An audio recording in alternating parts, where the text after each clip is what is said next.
자, 그 다음에 BL에 대해서 살펴보겠습니다. 선화증권인데요. 자, 물품의 인도 인수를 위해서 자, 물품 운송 임무를 맡은 운송인이 선적을 증명하는 증권입니다. 선적을 증명하는 증권으로서 자, 운송인이 운송동 증권과 상환으로 물품을 인도하겠다라는 것을 약정하는 유가증권이 되겠습니다. 그래서 화물의 인도를 청구할 수 있고 또는 양도 또는 배서에 의해서 타인에게 이전이 가능하기 때문에 이것은 권리증권이다 이렇게 표현을 하고 있고요. 자, 운송계약을 전제로 발행되는 서류이기 때문에 계약 체결의 증빙서류로 쓰일 수가 있습니다. 그래서 이것은 운송계약의 증거로 활용이 되고 있고요. 그 다음에 선화증권은 선박회사나 그 대리인이 증권상에 기재된 화물의 내용, 수량, 그 다음에 중량 이런 것들을 송화인으로부터 수령하였다는 추정적인 증거이기 때문에 화물 수령증으로서의 역할을 하고 있습니다. 자, 선화증권은 권리증권의 기능을 하고요. 운송계약의 증거로 쓰일 수 있고 화물의 수령증 역할도 한다라는 것을 여러분들이 항시 잊지 말아야 되겠습니다. 자, 선화증권의 배서에 대해서 알아보겠습니다. 자, 선화증권은 우선 세 가지 종류로 발행된다 이렇게 보시면 되겠습니다. 자, 기명식이 있고요, 지시식이 있고 무기명식이 있습니다. 자, 기명식 선화증권이라는 말은 뭐냐면 실정법에서 특별히 인정하는 경우를 제외하고 양도가 불가능하다. 왜냐? 기명식이니까 거기에 선화증권에 기명이 되었다는 것은 그 사람을 제외한 사람은 권리가 없는 거잖아요. 그죠? 그래서 예를 들어서 바이어가 우리가 100% 선수금을 받았습니다. 그리고 바이어 이름을 거기다 넣었을 경우에는 기명식 선화증권이 되겠습니다. 그리고 이런 경우는 실정법에서 특별히 인정하는 경우를 제외하고는 양도 자체가 안 되겠죠. 자, 지시식 선화증권이 있습니다. 지시식 선화증권이라는 것은 뭐냐면 to the order of 한 다음에 무슨 뱅크 뭐 이런 식으로 BL이 발행되는 경우가 있습니다. 이러한 선화증권을 지시식 선화증권이라고 합니다. 이러한 선화증권은 배서에 의해서 양도를 할 수 있다. 그래서 권리증권이다. 여러분 이해되시겠죠? 자, 무기명식 선화증권도 있습니다. 무기명식 선화증권은 자, 그냥 to order 이런 식으로 되어 있습니다. 그런 경우는 교부에 의해서 양도가 될 수 있습니다. 자, 그 다음에 여러분 서렌더 BL이라고 있는데요. 자, 서렌더 BL은 일단 여러분들이 업무를 하시면서 몇 가지 중요한 사항을 아셔야 됩니다. 우선 서렌더 BL의 개념부터 말씀을 드린다면은 해상 운송인에게 화물 운송을 의뢰한 송화인이 수입상의 편의를 제공하기 위해서 아니면 다른 이유로 인해서 수입상이 선화증권을 원본을 입수하기 전에 수입상에게 수입 화물을 교부하여 줄 것을 의뢰하는 경우에 선사에 제출된 BL이다. 무슨 말인지 모르시겠죠? 너무 어려워서요. 자, 쉽게 말씀을 드리겠습니다. 자, 원래 BL은 선사가 발행을 합니다. 자, 발행을 하는데 그 오리지널 BL을 원본 BL이라고 하죠. 그런데 그 BL이 있어야만이 기명식이든 지시식이든 무기명식이든 물건을 찾을 수가 있습니다.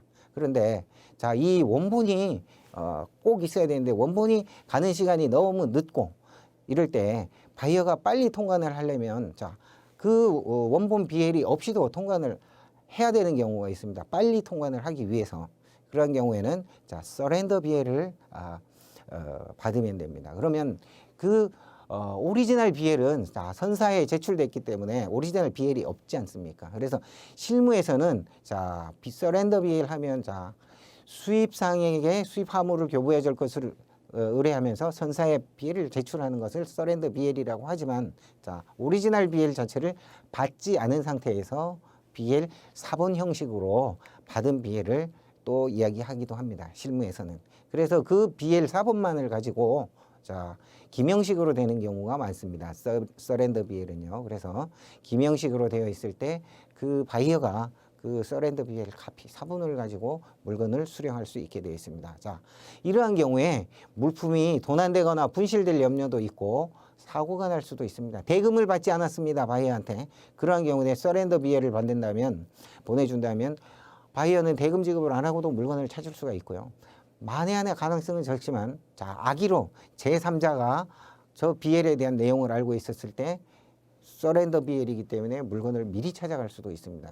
이러한 경우가 실제로 발생하지는 제 업무상에서는 발생한 적이 없었습니다만 이론적으로는 이러한 문제가 생길 수도 있기 때문에 자, 수출 대금 결제를 확실하게 받았다.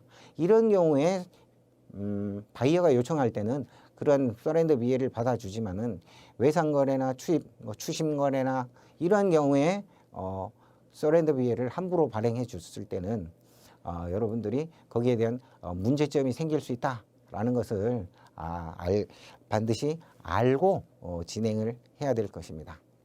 자, 해상 화물 운송장 살펴보겠습니다. 해상 운송인이 화물의 수령 사실을 증명하고 운송계약 내용을 증빙하기 위해서 송화인에게 발행하는 권리증권이 아닙니다. 이것은 그냥 융통성이 없는 운송 서류에 해당하겠습니다. 그래서 운송 중 물품 매매는 할 수가 없습니다. BL인 경우는 권리증권이니까 매매가 가능합니다. 그러나 운송증권은 유통성이 없기 때문에 매매를 할 수가 없고요. 화물 인수를 신속하게 할 수 있습니다. 기명으로 발행을 했다 그러면 신속하게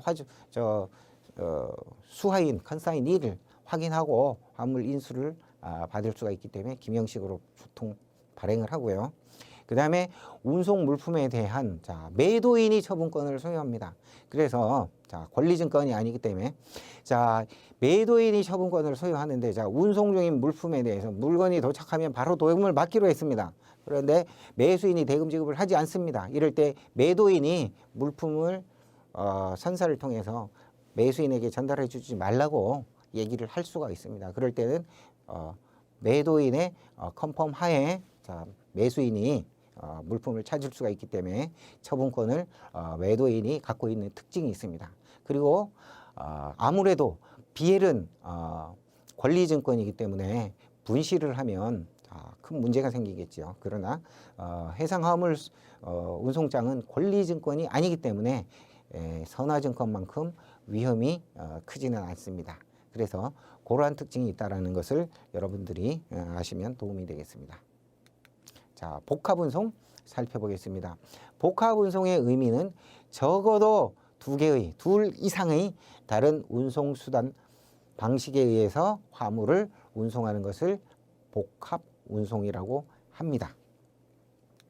이때 복합운송이 되려면 different mode of transport라고 했습니다. 다른 운송수단이 결합이 되어야 됩니다. 배로 물품을 옮기다가 그 다음에 에어로 간다든지 에어로 간 것이 다시 또 트러킹을 한다든지 보트로 가다가 갑자기 트러킹을 한다든지 내륙지방에 물품을 운송해야 하는 경우 항구에서 항구로 끝나지 않고 거기까지 또 어떤 운송수단이 필요한 경우에 사용되는 방법이 되겠습니다. 그리고 특징은 구간별로 책임을 지는 것이 아니라 해상 구간 그다음 육상 구간 이렇게 구분을 하는 것이 아니라 단일 책임 하에 그다음에 일관 운송을 하고요. 운임도 구간별로 받는 것이 아니라 전체에 대해서 받기 때문에 일관 운임을 받습니다. 그리고 이때 발행하는 서류는 복합 운송 증권을 발행합니다. 이런 것이 국제 복합 운송의 요건이 되겠습니다. 컨테이너 운송 보시겠습니다.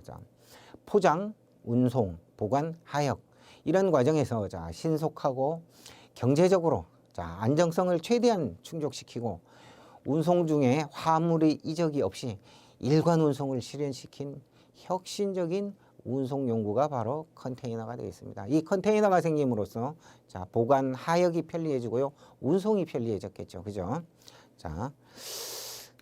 컨테이너 운송은요. 비용이 절감됩니다. 컨테이너 안에 모든 것들을 넣어서 물품을 넣어서 운송을 할 수 있기 때문에 적재하고 양육하는데 시간이 단축됩니다. 컨테이너만 옮기고 내리고 하니까 적재 시간, 양육 시간이 단축되겠죠. 그리고 그 컨테이너 안에 물건이 다 들어가 있기 때문에 화물의 안정성이 확보가 됩니다. 컨테이너 운송은요. 담으면은 컨테이너 안에 물건을 딱 넣는다 그러면 신속하게 움직일 수가 있습니다. 그리고 컨테이너로 하니까 물품도 안정되고요. 도난 분실의 염려가 적고요. 그 그 다음에 한꺼번에 많은 물량을 운송을 할 수 있기 때문에 이 역시 경제성이 있습니다. 단점은 자 컨테이너가 필요하잖아요, 그죠? 컨테이너를 만드는데 많은 비용이 소요가 됩니다. 그래서 대자본이 소요가 되고요. 그 다음에 때에 따라서는 컨테이너에 딱 맞지 않는 화물, 자 벌크 카고라고 하면 자 컨테이너로 실지 않는 화물을 벌크 카고라고 하는데요. 그 컨테이너에 들어가지 않는 부적합 화물들도 있습니다. 그래서 꼭 컨테이너가 대부분의 경우에 있어서는 이런 장점을 갖고 있지만 때에 따라서 부적합 화물도 있다. 이런 것들도 여러분들 참고로 그냥 알아두시면 도움이 되겠습니다.